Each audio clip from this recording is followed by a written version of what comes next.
Hi everyone. Now, between May and July time-ish, it's what's known as the swarming season, and what's happening is that the colony of bees is rapidly expanding, and they sense that they're getting rather crowded in the hive that they're in. And so what they do is they split into two, and half of the bees leave to find a new home. Now, this is called swarming, and commonly the bees will only swarm a fairly short distance. I had one that swarmed less than a yard from the hive to the tree behind it. And what they will do is the bees will rest there for a while they're looking for a new home. Now, these swarms, this swarming process, it can seem quite alarming if you get this large colony of bees landing in your garden. And so what the association that I belong to provide is a free service where we will come and collect that swarm. And that swarm then will be, if possible, passed on to a new beekeeper. Now, the swarms can be found absolutely anywhere, hanging down conveniently from a tree, at the top of a chimney, under floorboards, you name it, they'll find a place. So when I go to get these swarms, I never know what I'm going to find until I get there. And so over years I've sort of developed this extraordinary array of things that I take with me, because I can almost guarantee if I leave any one of those bits at home, that's going to be the bit I need. So this blog is about the equipment that I have and how I use it. One of the things about collecting swarms, and one of the things actually I enjoy the most, is you actually never know what you're going to find when you get there. You may find a very small little swarm hanging from a very conveniently placed branch about head height. Equally, you could find a swarm, an enormous one, at the top of a tree or somewhere very awkward to get to. So what I try and do is I try and take with me everything I could possibly need, and the point of this video is going to be showing you some of the things that I use and how I use and what they're used for.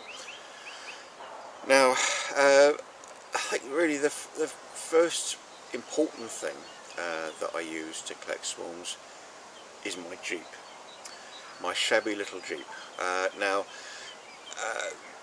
I do take a lot of stuff with me, and the Jeep is ideal for this. It's got loads of space in the back.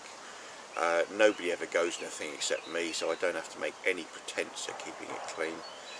And I'm able to stack a fair amount of stuff in the back of the thing. And the other thing about it is that occasionally you may have to go across fields or somewhere perhaps muddy, and a 4x4 with off-road tyres can be a definite advantage. You really don't want to collect swarms on a bicycle or on a Fiat 500. So the first thing that I use is the Jeep, into which I pack all of this equipment. Now, when you're collecting a swarm, a fairly important issue is where it is.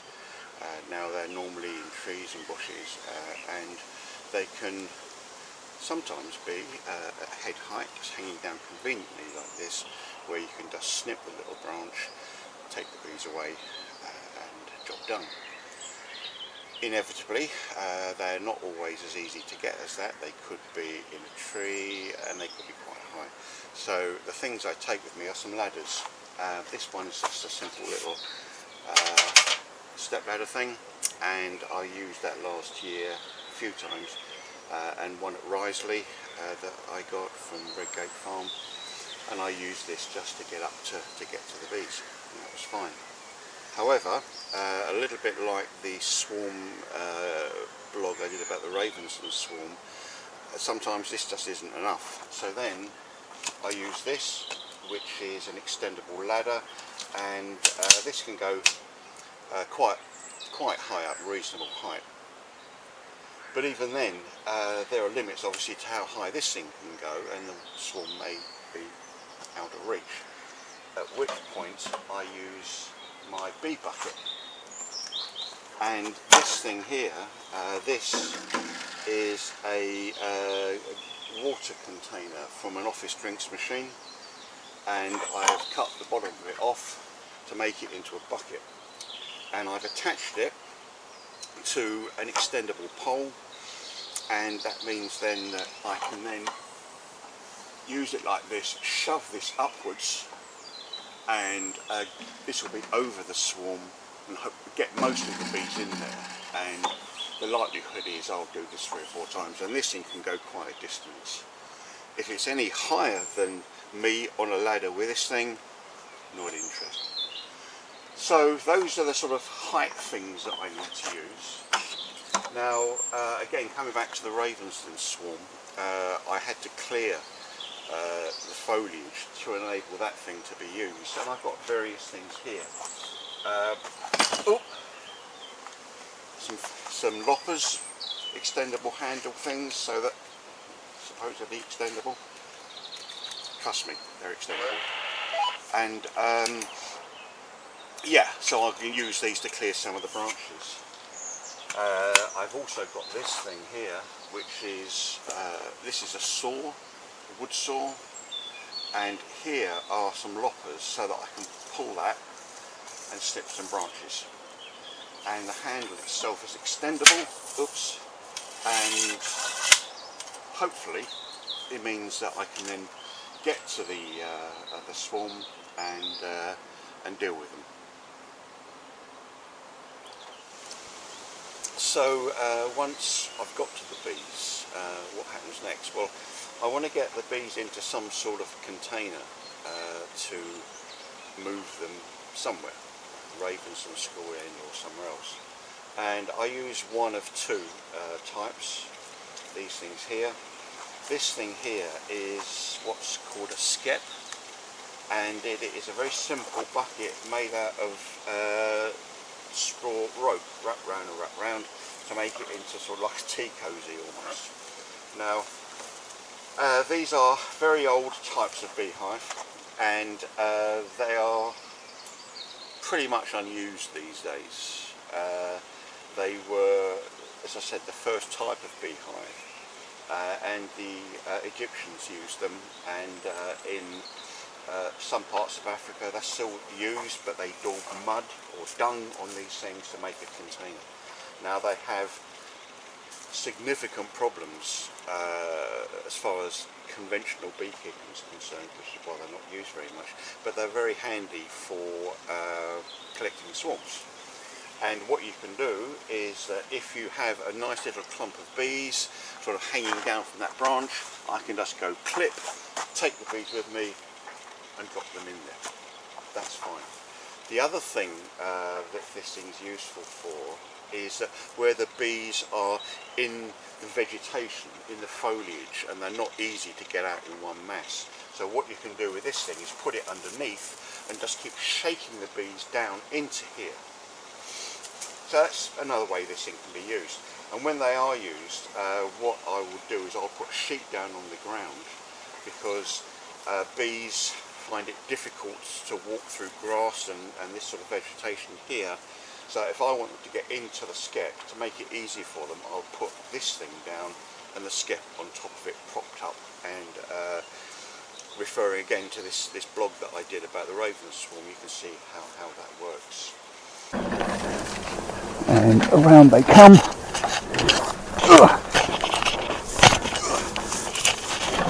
And in the bucket. Okay, turn it over.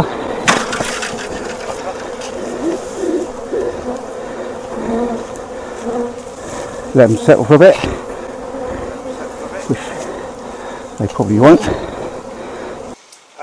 If you are fortunate enough, which I rarely am, to have a very nice convenient little blob of bees dust hanging down, then what I can do is put it into this thing. Now this is what's known as a nuke box or nucleus box, and essentially it's a small beehive. It's got the frames in there that an ordinary beehive would have, and because the swarm is going to be a lot smaller, about half of the conventional colony, I could just wash them all in there, job done. So that's the sort of alternatives that you can have. Although it hasn't happened to me yet, it is possible to get an enormous swarm that wouldn't fit in there. So I do have one of these things, which is what's called a nuke box, which is a full-size box, ready in case I need it. But by and large, I use these two. And what I do is that whatever box they go into, I will leave the bees where I found them. I'll leave them there till the evening to allow all the flying bees to come back into the box, so that I can collect as many of the bees as I can before I take them away. Now, as well as all that stuff, I take these two things with me. This thing here is my beekeeping box, which is what I take with me when I go to inspect the bees, and it has various things in it like hive tools, a brush. On the inside it will have a little box that has all sorts of little toys in it, like Leatherman's, marker pens and all sorts of odd things, elastic bands and things. And as well as that is a smoker. But in fact I probably don't use this very much for swarms, although I take it with me just in case I need something from in here. This thing here is my swarm box, if you like, and these are things that I use for swarms. This is a pair of secateurs for clipping branches. If it gets a little bit thicker, then I have this fearsome looking thing, which is a tree saw. Here, this is for cutting plasterboard. I went to a swarm in Bedford last year, and the swarm was behind a wall, plasterboard wall, and because they were redecorating, they're quite happy for me to hack out a hole, and so that's what I'd use this for. These things are just little platforms that I put the legs of the stepladder on. Quite often you're doing these things on soft ground, and the stepladder's legs will dig into the ground, so this just stops them from sliding in. What else? People are very curious about swarms sometimes, so this is caution tape, I think you call it, the sort of stuff that they use on crime CSI programs, just to sort of keep people away.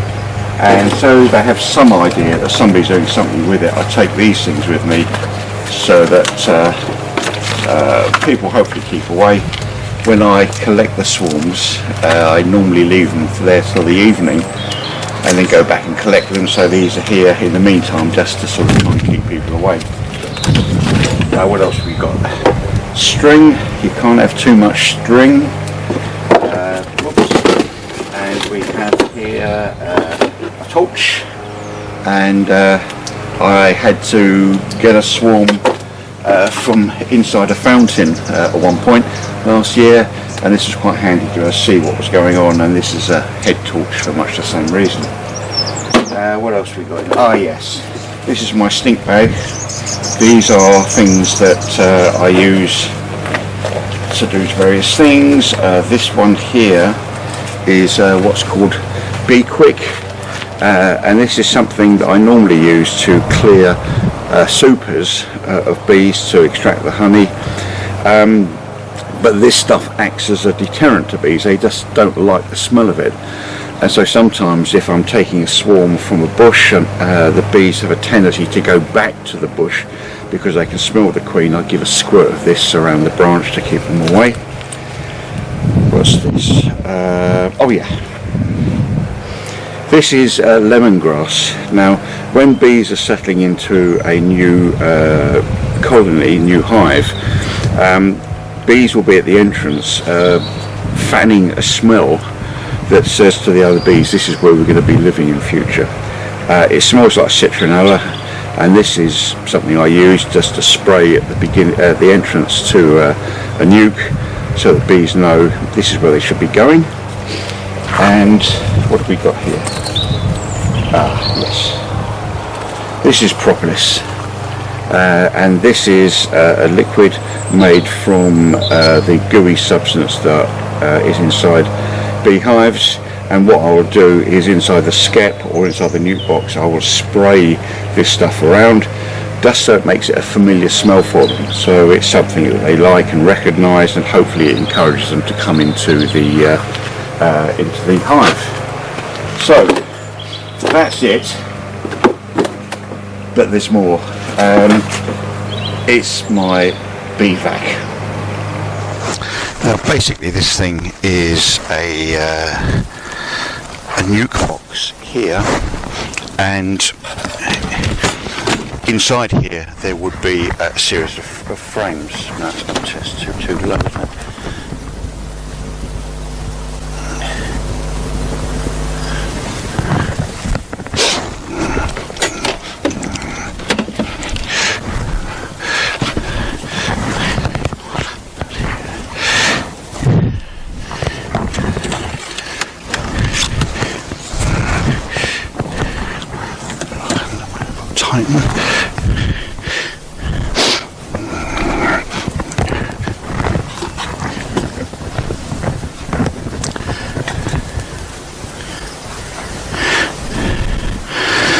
Now this thing here is basically a nuke box, a small beehive, and although there aren't any here at the moment, inside here I would have some frames ready for the bees to settle on.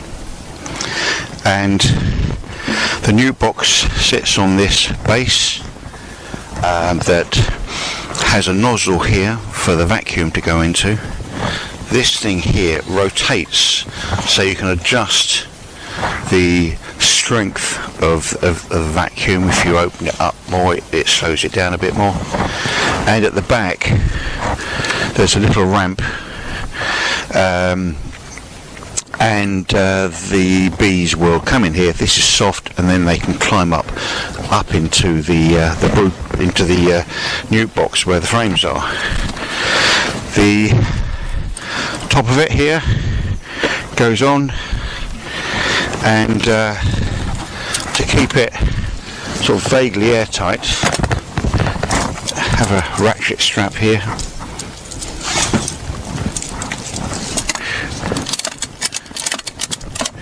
and that clamps it down and keeps it reasonably airtight. Now out of the top here comes a hose, and this is what I would use to vacuum the bees up. It's a smooth-sided tube, so it shouldn't hurt the bees.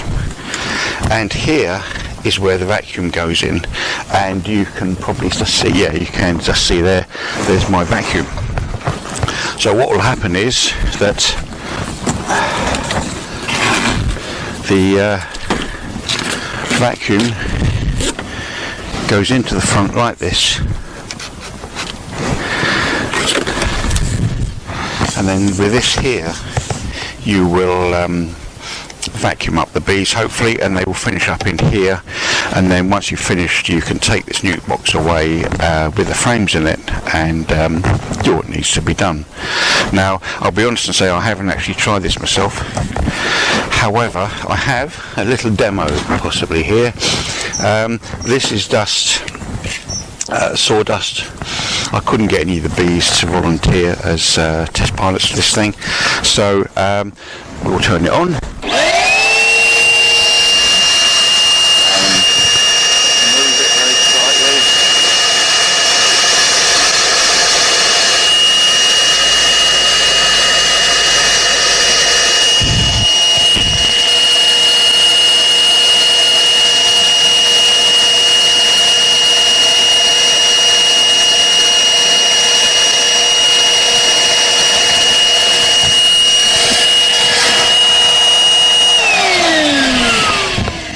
So, it's good at sawdust. So, what a lot of kit I have. Anyway, thanks for watching, and I'll see you in a bit.